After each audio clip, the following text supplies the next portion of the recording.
personas que inclusive fueron líderes en su comunidad, aún en sus lugares y en su país y a nivel internacional.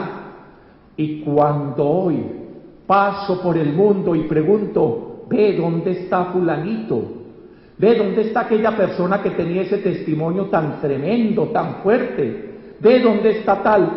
Ah, yo no sé, hermano. Ese como que se enfrió, ese como que volvió al mundo, ese como que por ahí está. ¿Y dónde está su testimonio? ¿Y dónde está su fuego? ¿Y dónde está su experiencia del Señor? ¿Y dónde está su servicio? Ah, ese como que está en vacaciones y se quedó en ellas. Ese en que está, no que conocía a Jesús, no que hablaba de Jesús. ¿Dónde está ese Pedro que confesaba que Jesús es el Mesías, el que lo sanó y lo salvó?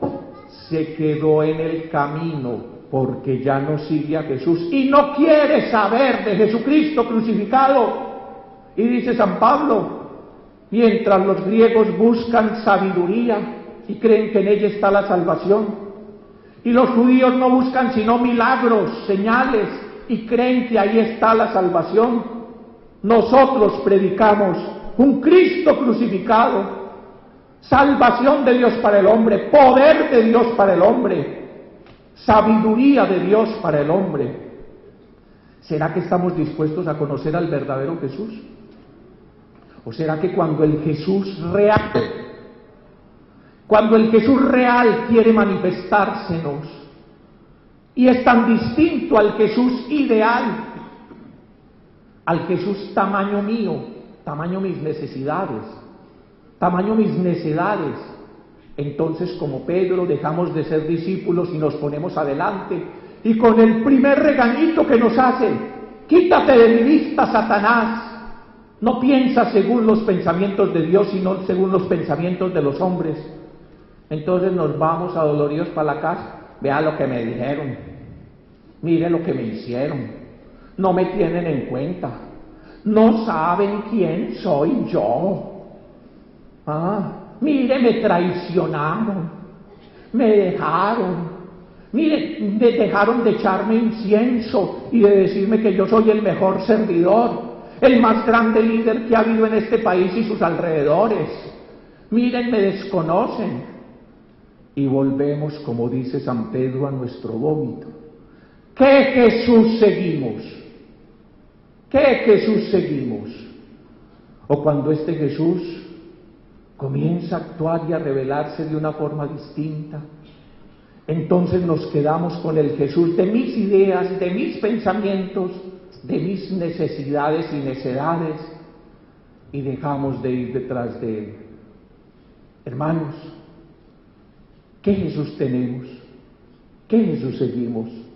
¿Nos estamos dejando enseñar de Jesús? ¿Estamos siendo verdaderamente discípulos de Jesús? Jesús que sale a nosotros al encuentro en la oración, amén. En la liturgia, sobre todo en la Eucaristía, amén. En la comunidad, amén. En el necesitado, amén. Pero de una manera preclara, de una manera clarísima en las Sagradas Escrituras, que nos habla y que nos revela quién es Él, corre el velo para que lo conozcamos. ¿Será que sí lo estamos conociendo? ¿Qué Jesús seguimos? ¿A qué Jesús decimos servir? ¿Dónde está la palabra de Dios en tu vida?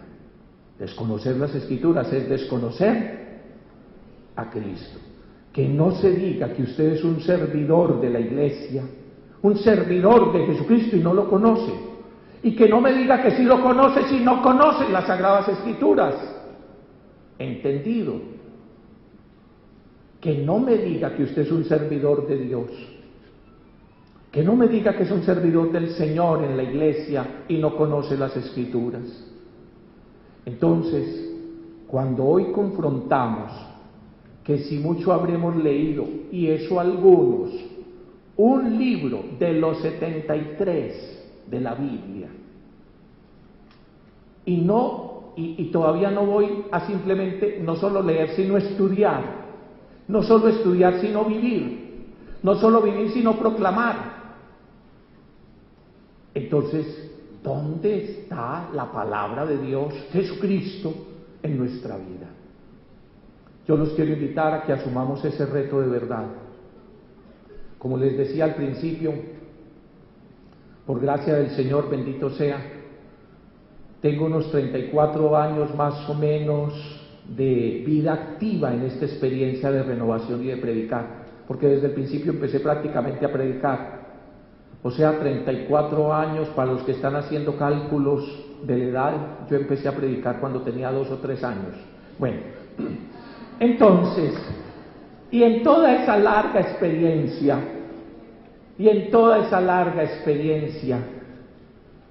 uno va encontrando de todo. Y por eso, como se da cuenta que solamente el hombre sensato, el que construye sobre la roca de la palabra de Dios, de Jesucristo, el hombre que se forma bien en la palabra es el que permanece y persevera cuando cae la lluvia de los problemas, cuando cae la lluvia de las pruebas, cuando cae la lluvia de las enfermedades y dificultades, cuando cae la lluvia de la crítica, cuando sube el agua hasta el cuello de los problemas de todo tipo, de las tentaciones. Por eso yo vengo a preguntarles, ¿qué lugar ocupa la palabra de Dios en tu vida? ¿Qué lugar ocupa la palabra de Dios en tu vida? Porque si no estás fundamentando tu vida y tu servicio sobre la palabra de Dios, caerá la lluvia, crecerán los ríos. ¿Y esa casa qué es lo que le pasa? ¿Qué es lo que le pasa a esa casa? Se caerá. A mí me sorprende que en esa palabra la lluvia cae sobre buenos y malos. No es que a los servidores de la renovación Dios les ha puesto un paraguas para que la lluvia no caiga sino sobre los que están al lado y a ellos no les vaya a tocar los problemas. No vaya a creer que solo se duermen aquellos, o que solo vienen los problemas sobre los que no vienen a la experiencia de la renovación. No vaya a creer que ser cristiano es tener un seguro contra problemas. Sus hijos crecen y crecen las luchas y dificultades. Su relación de pareja va siguiendo los procesos y tiene que aprender a madurar en ella. La situación económica también lo afecta. Los problemas de salud le vienen. Mínimo, los problemas de cejuela, o por aquí da la vinola. ¿Queda ninguna de las dos? Cejuela juventud, vinola vejez. Mínimo esos problemas le van a ir dando. Todos esos montones de problemas le van a venir a su vida. Y sobre usted y sobre todos vendrá la lluvia. Crecerán los ríos, amenazarán su casa. Usted también va a tener las tentaciones. Usted tiene las luchas y dificultades. Solo hay una diferencia. En el texto es muy claro. Sobre todos cae la lluvia. Sobre todos crecen los problemas. Mire, ahora dice que estamos en crisis económica mundial. Y no vaya a creer que entonces esos problemas no lo tocan a usted. Y continuamente estamos en todo tipo de crisis o transformaciones. Los cristianos no tenemos un seguro contra problemas o un seguro de vida, no.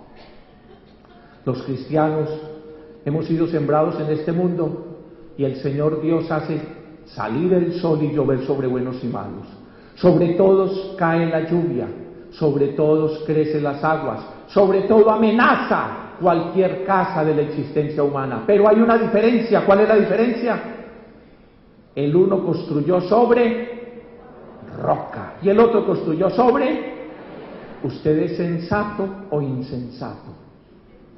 Eso se sabe en el día de la quema, que se ve el humo, en el día de la prueba, en el día de la realidad, donde dice, hasta aquí yo fui cristiano. ¿Sobre qué construimos? Sobre la roca, la palabra de Dios, Jesucristo. Aquí hay hombres y mujeres que construimos sobre la roca de Jesucristo, amén. No los oigo, amén. ¿O ustedes vinieron a construir sobre arena? Queremos dejar afuera la arena y construir sobre. Por eso hemos de ser quienes amamos con todo el corazón y todo el alma a Jesucristo. Nos alimentamos de Él en la oración, nos alimentamos de Él en la Eucaristía, lo compartimos en la comunidad cristiana y comemos de Él en la palabra. Levanten la Biblia, levanten la Biblia. Yo les pregunté dónde está la palabra de Dios en su vida, ¿qué lugar ocupa?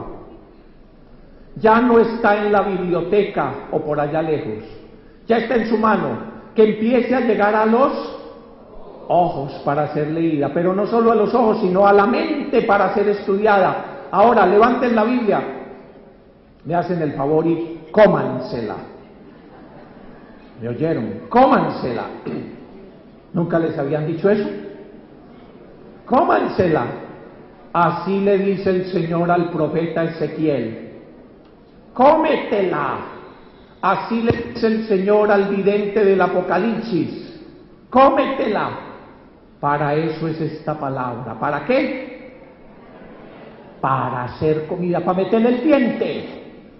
Hay muchas Biblias que yo veo de ustedes vírgenes. Hay muchas Biblias de ustedes vírgenes, no como las dueñas. El que entendió está bien. Hay muchas de ustedes que tienen la Biblia virgen, por cierto, lo único que tienen, pero deje así. De alguna manera la Biblia tiene que ser ¿qué? Comida, estudiada, orada, leída.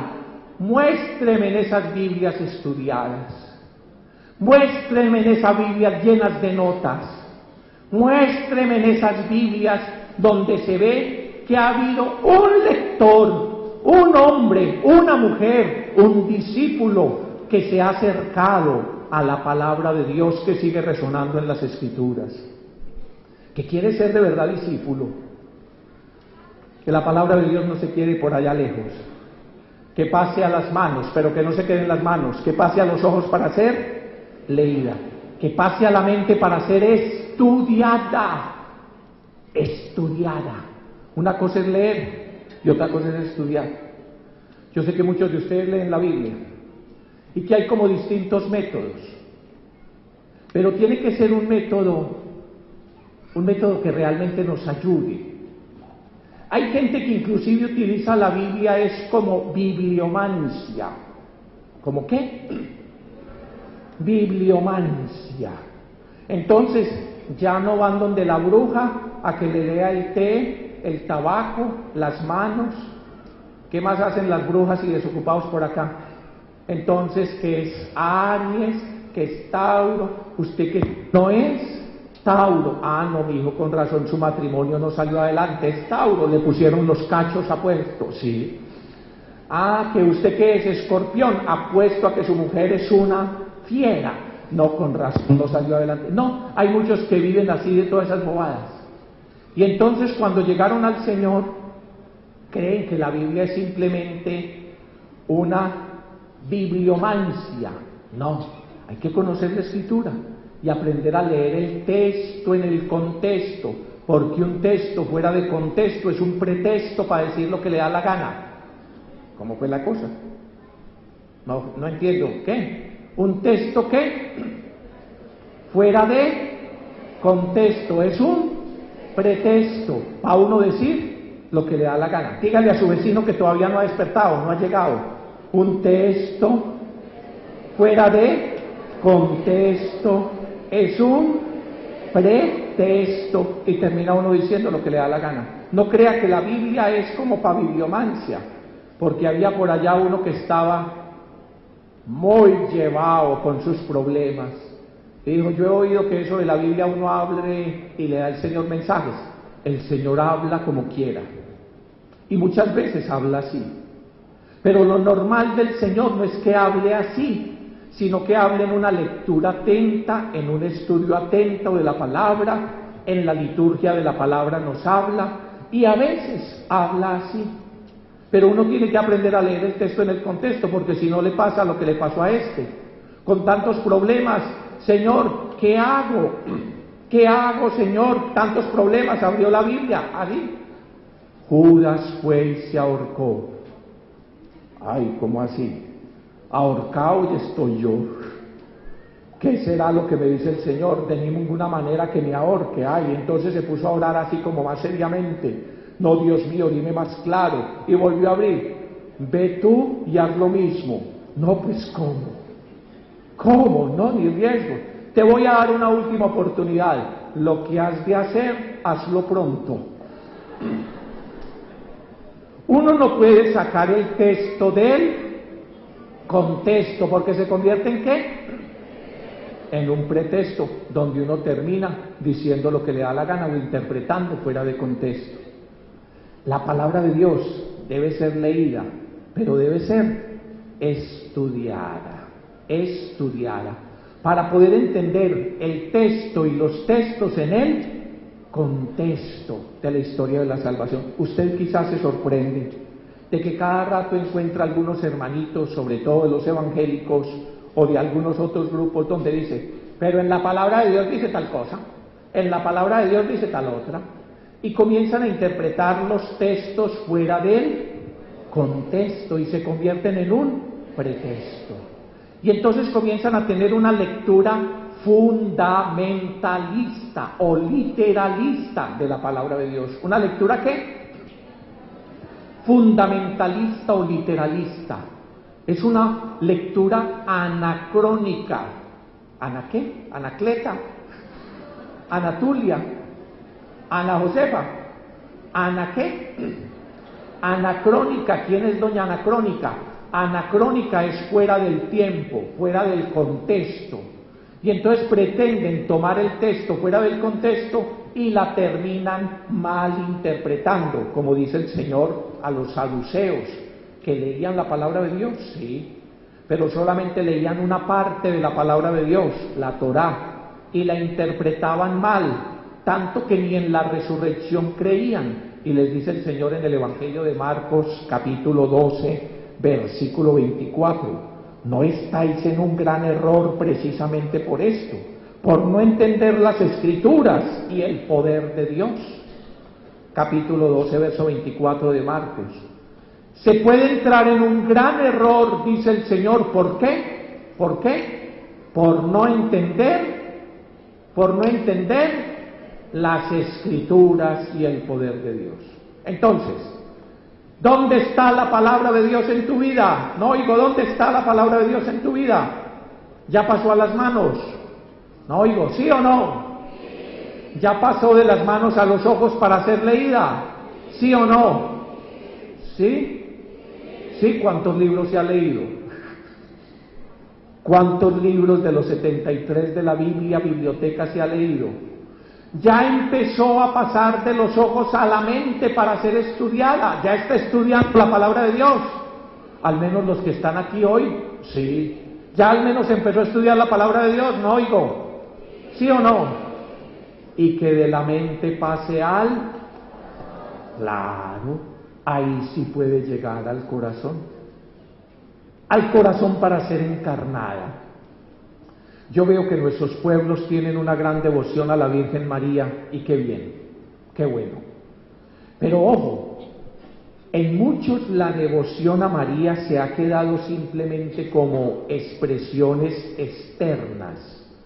Una verdadera devoción a María nos debe llevar, como ella dice, a hacer lo que Él nos diga. A hacer lo que Él nos diga. Había un monjecito por allá que creía que amaba mucho a la Virgen, y cuando le llegaron un montón de problemas, entonces pasaba por allá junto a una imagen de la Virgen y le decía, pórtate como madre, y seguía. Y los problemas seguían, y él esperaba entonces que en su devoción mariana, bien, la Virgen lo socorriera, pero cada que pasaba por allá, pórtate como madre, le decía, y seguía, y cada vez más bravo con ella, porque sus problemas no se solucionaban. Pórtate como madre. Y un buen día la madre lo escuchó, siempre lo escucha uno, pero un buen día le dijo, apenas le dijo, pórtate como madre. Escuchó que le decía, y tú, hijo, pórtate como hijo. Mi hijo, pórtate como hijo. Una verdadera devoción mariana. San Juan en esto es un maestro. San Juan en esto es un maestro.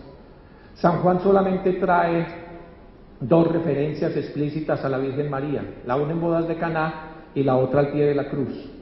Y solamente trae dos palabras de la Virgen María. La una es, hagan lo que Él les dice. ¿Qué es lo que dice la Virgen? Hagan lo que Él les dice. Y la otra es, al mismo Jesús, no tienen vino. La una nos lleva a descubrir el poder intercesor de la Virgen María, poder intercesor por nuestra necesidad. Amén. Mira, oh Dios, no tienen vino. Mira, Señor, no tienen vino. Tiene un poder intercesor. Amén. Pero la otra es clarita sobre lo que los verdaderos devotos de la Virgen, la Madre del Señor y Madre nuestra, la perfecta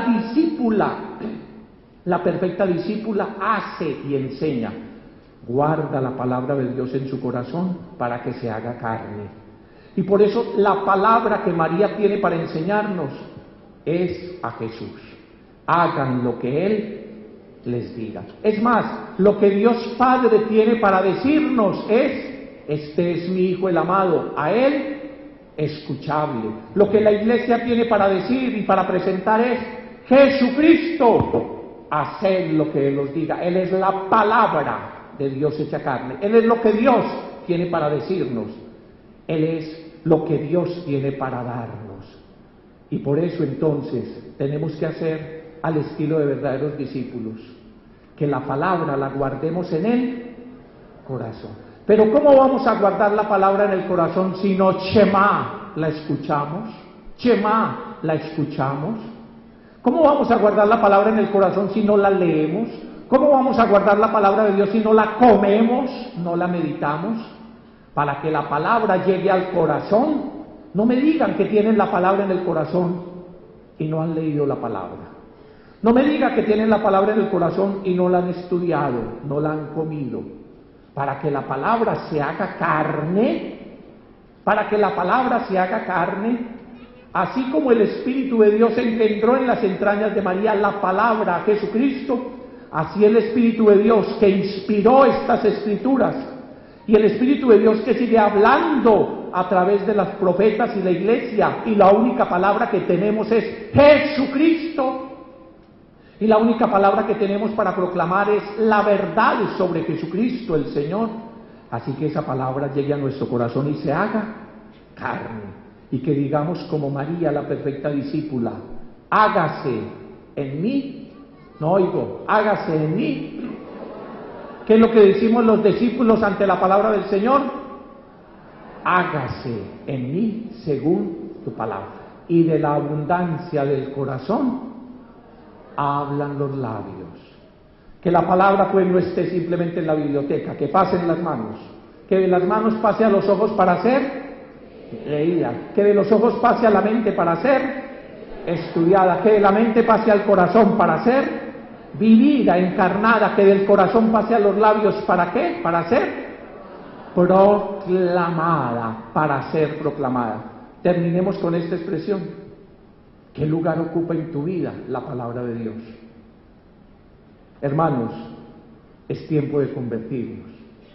Cada uno de nosotros, sin duda, tenemos ya una experiencia y un conocimiento del Señor. Les decía ahora, como los discípulos, que vamos conociendo y siguiendo al Señor. Pero ¿sabe para qué nos ha traído el Señor? Porque nos quiere llevar a un nivel más alto, porque nos quiere revelar más sobre Él. Después de ese texto que les cité, de Marcos capítulo 8, verso 29 y siguiente, donde Jesús pregunta, ¿quién dice la gente que soy yo? Después de ese texto donde en el verso 29 y 30 le pregunta a sus discípulos, ¿y ustedes quién dicen que soy yo? Después de esa metida de patas de Pedro, Jesús le dice a sus discípulos, y dicen los evangelios, Desde entonces comenzó Jesús a enseñarle a sus discípulos. ¿Por qué? Porque ya eran sus discípulos, sí, pero nos quiere enseñar más sobre Él. Hermano, ¿usted quiere conocer más sobre Jesucristo? Yo quiero saber si aquí alguno quiere conocer más sobre Jesucristo.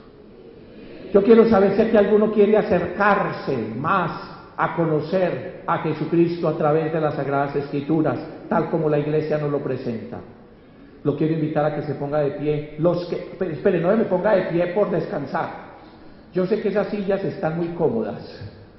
Los voy a invitar a que se pongan de pie como un acto de fe y de decirle sí al Señor de que queremos conocerlo más. Los que queremos conocer más a Jesucristo nos vamos a poner de pie. Los que no, sigan durmiendo, tranquilos. Y vamos a decirle al Señor lo que hay en nuestro corazón. Lo invito a que cierre sus ojos y abra su corazón. Señor Jesús, tú eres el mismo ayer, hoy y siempre. Que sales a nuestro encuentro en las Sagradas Escrituras.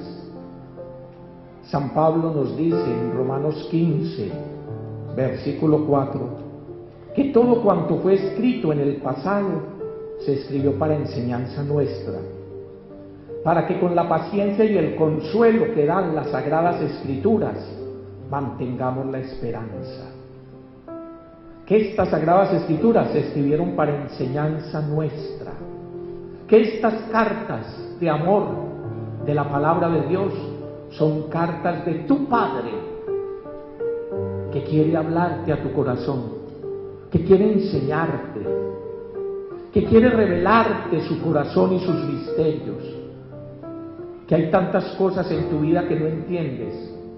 Acércate a la palabra que es lámpara para tus pasos, que es ese lucero del alba, que es esa luz que ilumina en los lugares escondidos donde hay oscuridad y que viene a sanar.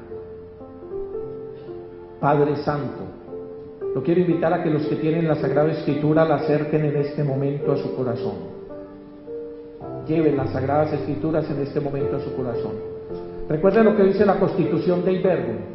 La Iglesia ha venerado siempre, con el mismo respeto, la presencia del Señor en la Eucaristía, pan de la Eucaristía y pan de la palabra. Haga de cuenta que así como puede usted venir a comulgar con Jesucristo en el pan de la Eucaristía, así en la Sagrada Escritura, tiene usted esa presencia privilegiada del Señor y llévela en su corazón. Señor, tengo hambre de ti. Dígale, Señor, tengo hambre de ti. Necesito conocerte. Mira que en mi vida hay muchas áreas de oscuridad. Hay situaciones que no sé cómo enfrentar. Mira que en mi familia tantas veces no sé dar razón de la fe. Que necesito que, como dice el profeta Isaías, mañana tras mañana abras mi oído para escucharte como discípulo y así tener una palabra de aliento para el cansado, una palabra de luz en mi grupo, una palabra de luz en mi comunidad, una palabra de luz en mi vida. Mira que a veces mis pasos me llevan por malos caminos. Necesito que tu palabra, lámpara para mis pasos, me ilumine. Mira, Señor, mis instintos y mis pasiones que tantas veces me desvían de ti. Necesito que tu palabra me reengendre, me haga nueva criatura, que venga como lo que es espada cortante de doble filo a romper ataduras, a romper cadenas, a liberarme.